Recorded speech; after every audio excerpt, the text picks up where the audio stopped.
guys? It's DC, and welcome to the Soap Sanctuary, where all soap lovers are welcome.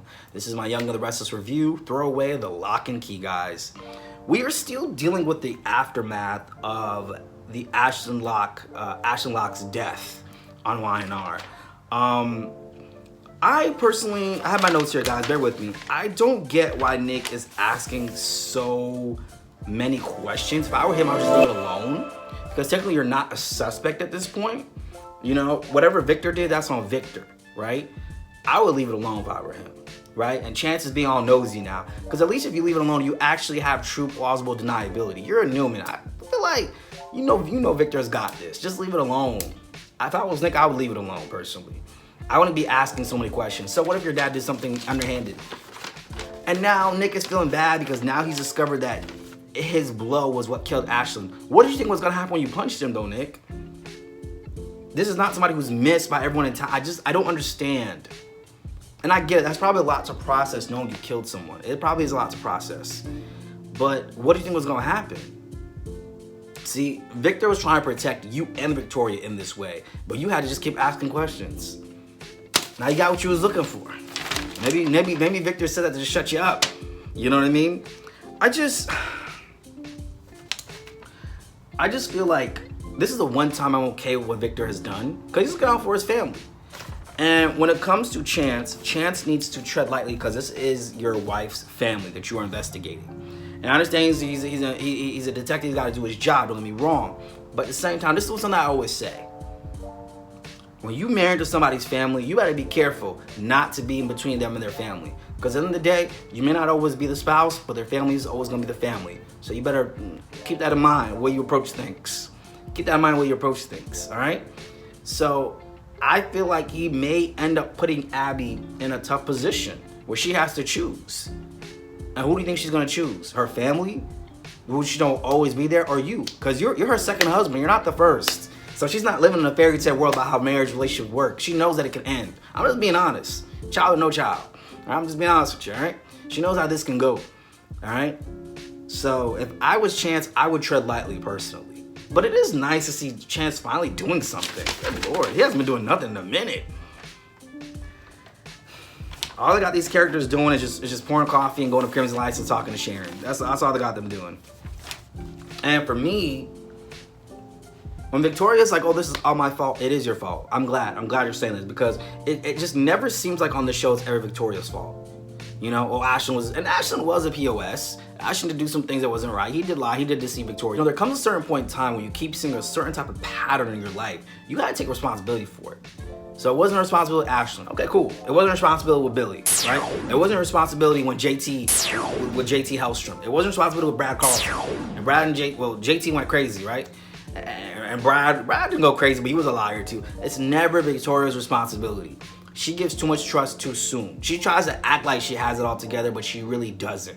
And that's my problem with Victoria. She always has like this air about her that she's better than everybody else, that she can look down on people. She's always had that. So as a character, it makes it hard for me to feel bad for her. And you keep being in the same situation. Let's not forget JT Hellstrom, where you had Sharon and Phyllis and your mom all involved in that, trying to help you out. And here you are back in the same thing with another dangerous man. Here you are back again. I don't feel bad for Victoria. I don't feel bad. I don't feel bad for her. Because there comes a certain point in time, and she tries to, and she's still acting like she's got it all together, and that she's the boss of it all. She's still acting like that. She's still acting like that. She hasn't learned a damn thing. She hasn't learned a damn thing, you know. And that's my issue with her. That is my issue with her. So Victoria, I don't feel nothing towards her character at this point. You know, she'll probably be in this situation again.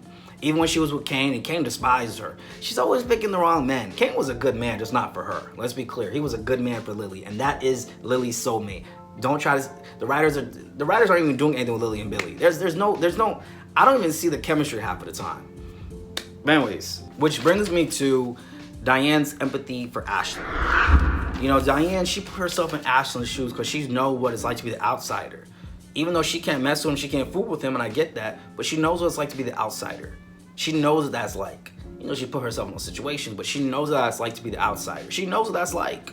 And Nikki, Ashley, and Phyllis, They annoy me so much that they got me rooting for Diane. I honestly actually can't stand any of them individually. And then put them all together, yeah.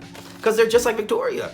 Turning up their nose at people, thinking they're better than everybody else. They've always had that, right?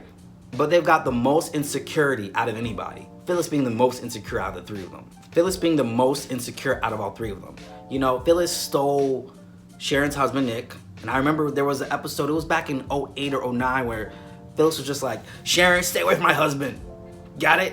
And then Sharon was like, he was my husband first. Doesn't feel so good, does it? I was like, get him. You know, Phyllis to me, she's a wreck. She's a train wreck. You putting in so much energy after Diane says, put that energy into your own life. Get yourself right. Get yourself right. Put that energy into yourself. Get yourself right. So now you go from selling a hotel to now just being an employee at a company. That's backwards to me a little bit, it feels like it. And I guess Julia's giving her a generous offer. Phyllis doesn't have no spunk in my eyes. I despise Phyllis's character. Ashley too. Ashley just turns up her nose at people. All three of them, that's all they do, is turn up their nose at people, and they think they're better than everybody else. And meanwhile, their stuff stinks worse than anybody else up in there. All right? Let's go with Nikki, okay? Stripper past. All right? She was with David Chow back in 08. Let's not forget David Chow. I haven't gotten David Chow, all right? When she was running for mayor. Nikki thinks she's so much more this virtue of morality, and she's really not. And see, that was the thing with Catherine Chancellor I liked. Catherine Chancellor, she did at some point become that moral center of the show, but Catherine Chancellor never denied who she was, and she never really turned up her nose at people. She did in the beginning. She did in the beginning in the early 70s and 80s YNR, but towards the end, she didn't anymore. She knew who she was. Ashley, I don't know if she's overcompensating for not really being a biological abbot. That's right, I said it. Man, that's where that's all that's coming from. I don't know. And then Phyllis, she doesn't have Nick anymore. She doesn't have Jack. That's all on you, sis. Or is Sharon still the cause of that? It's always another woman who's a cause of Phyllis's problems. First, at one point in time, it was Cricket. Then it was Sharon for the longest time. Now it's Diane. And she's just like Victoria, never taking responsibility. Never taking responsibility for her actions. Never taking them. You know what I'm saying? And Nick is a pretty good guy. I feel like Nick is the type of guy, I feel like when a woman is with him, he makes him a better woman. The only exception is Sharon, because Sharon was already good prior. That's how I felt personally. But I don't feel nothing for Phyllis. And I want this to blow up in her face so badly. So badly. Next, I want to go into Devon and Nate.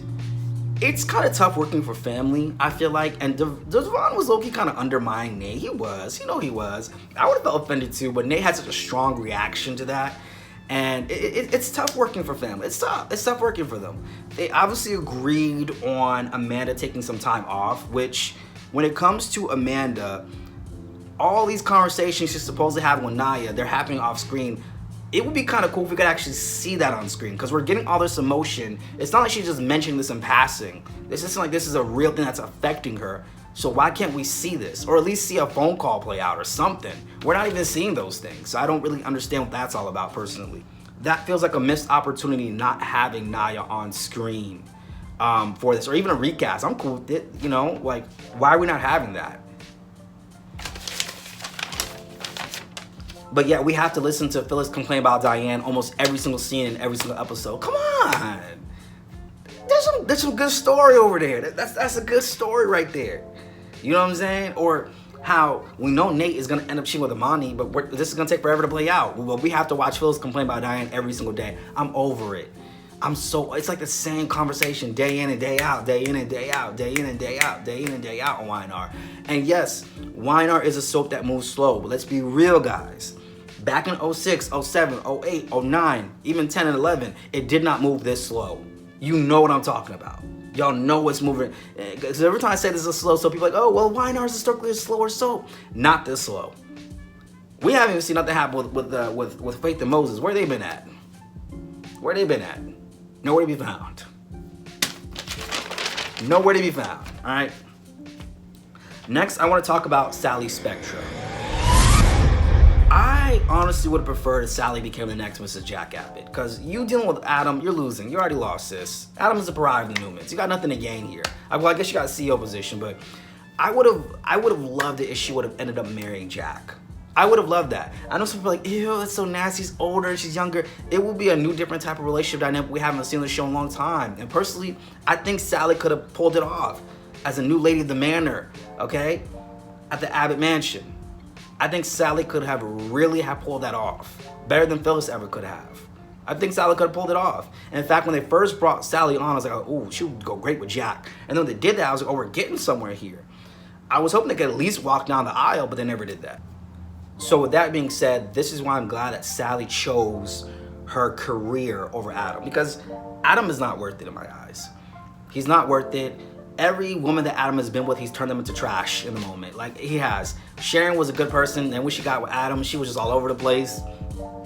Same with Chelsea. Now, I see them chem testing Adam and Nick. Do it. Just do it. Nick will make Sally a better woman. I promise you. And I said this before earlier today in the same review. Every woman that Nick has been with, it's like they wanted to be a better woman, right? We've seen that. Because Nick is just such a good guy. And honestly, I think Sally could have more to gain being with Nick than she ever could with Adam, in my opinion, personally. You know? Because here's the thing, too, is like, look how Adam has treated Chelsea. Like, just trash. After all the shit she's been through with him. Yeah, she did some messed up things to him. Yeah, she did that stuff to him, framing him. I get it. But she was pissed. You know, so I can understand that. This is why I feel like Sally needs to be with Nick. She would gain so much more being with Nick. Personally, in my opinion. When Chelsea was with Nick, she became such a better woman. She still had those scheming ways in her, but I saw she changed as a woman. I remember when she kidnapped both of the kids and she was going on the run at that time. And then she decided to drop Christian back off at the house or whatever. It made her a better woman. It made her such a better woman in my mind. I just feel like Chelsea had became such a better woman when she was with Nick. All right, another thing I want to talk about real quick is Chloe working for Adam. I have a lot of issues with this for a lot of reasons. I understand that Adam helped deliver your second child, Bella. I understand that, you know, you've forgiven him for what happened with Delia. To me, though, it's awkward for me. It's awkward for me personally. I don't think I would ever work for the person that killed my child. Working with you, maybe, if even that. But working for you, I don't know that I could have ever done that. And granted, they don't work for Adam anymore, but it's weird. It's weird to me. Does anyone see that? It seems weird to me. I don't think that I would ever do that. And it's not about an ego thing. I just don't see myself doing that personally. And I think this is why when they had the redemption episode with Adam, if you remember, there was a chessboard and everything where everyone was giving their point of view about him now becoming redeemed. Chloe said in her point of view, you know, in that episode, that special episode, that she felt like Adam never took her seriously, even though she was a mother of Delia's child. And when I see stuff like this, I can kind of see why. Like, Billy would not go working for Adam. He wouldn't. He just wouldn't. He wouldn't work for Adam Newman. He might work with him, but he would not work for him. And if he did, there's a plan behind that. Whereas Chloe's just like, yeah, I'll work for Adam. Do you see how when Adam left Newman, it was up to Victoria and Nick to decide they wanted to keep those two on? So it's one thing if she worked for Adam and I was like, you know, I'm gonna do everything to protect you because of what happened. They built a bond because of that, you know? Because sometimes that can happen. Someone could do something tragic to you, you build a bond where that person's, you know, might feel they need to protect you. I could totally understand that, but he didn't. Adam's just like, yeah, I'm just doing it for Sally. He didn't give a shit about Chloe. He didn't give a damn about Chloe, if she had a job or not. He could have cared less about her. You see how he's doing Billy? Oh yeah, Billy's always he's always self-destructing. You're part of that self-destruction, dude. You're part of that. You're part of that. So for me, if I was, this is why I feel Chloe's just such a clown sometimes. She's a clown. There's no way in the world I would be working for someone who killed my child. I might work, maybe working with you, maybe even that, like I said, but working for you? Oh hell no. You don't see Billy Abbott doing that. He would never do that unless he had an agenda behind it. He would never do it. And that's why Adam took him seriously. I'm sorry guys, I had to get that out there because There's sometimes I do these reviews, I write them up so fast, I forget to get certain points out there about how I feel about certain things, but that has been bothering me when I watch Y&R, is Chloe, when she worked for Adam, that bothered me so much. It bothered the hell out of me. That she's working for Adam. That just doesn't sit well with my soul as a soap viewer, okay? I know I'm so dramatic. That just doesn't sit well with me. I'm sorry, that doesn't sit well with me. Her working for Adam, that doesn't make no damn sense to me. I mean, would you guys do that? Even if it's a multi-million dollar family like the Newmans, I just wouldn't do it. I don't know. I don't know if I could work with the family of the man who killed my child. I just don't know if I could do that personally. I don't know. That's just weird to me. Working with Adam, okay, one thing. Working for him, I don't know about all that. I don't know about all that. I don't know. That's weird. That's weird as hell to me. I couldn't do it. I don't care what the salary looked like. I don't think I could do it. It's Chloe to me. She's a clown. Like, why would you?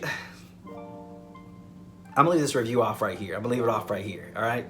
I'm gonna leave this review off right here, guys. This is my Younger the Restless review. Go with the Lock and Key. But she's a clown. I wouldn't do it. Straight clown. Anyways, guys, that's my review. I'm gonna see you guys in the next one. I'm out.